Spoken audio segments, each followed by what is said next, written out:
बहुत समय पहले एक छोटे से गांव में एक पुरानी सी हवेली खड़ी थी, जिसे लोग भूतिया हवेली कहते थे।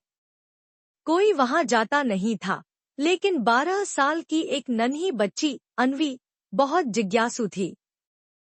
वह हमेशा सोचती, क्या वाकई में ये हवेली भूतिया है या कोई राज छुपा है। एक दिन जब गांव के सभी लोग मेले में गए थे, अन्वी चुपके से उस हवेली में चली गई। दरवाजा खुद ब खुद चरचराता हुआ खुल गया।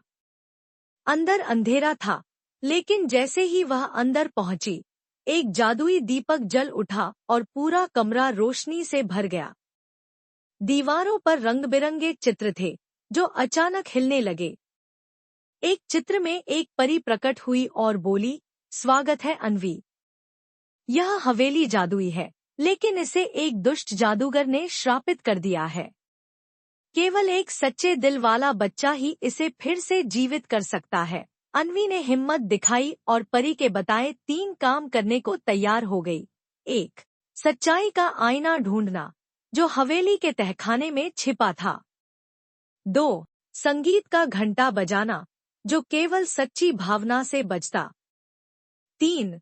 दोस्ती का दीपक जलाना, जिसे जलाने से हवेली की आत्मा जागती। अन्वी ने डरते डरते तहखाने में जाकर आईना ढूंढ निकाला। आईने में उसने खुद को देखा और देखा कि उसका दिल सोने जैसा चमक रहा है। फिर वह संगीत वाले कमरे में गई और जैसे ही उसने प्यार से घंटा बजाया, हवेली में मधुर संगीत गूंज गया। आखिर में उसने दीपक उठाया और अपने दिल से कहा, मैं इस हवेली की दोस्त हूँ। दीपक जल उठा और पूरी हवेली रोशनी से भर गई। दुष्ट जादूगर का श्राप टूट गया। हवेली अब जादू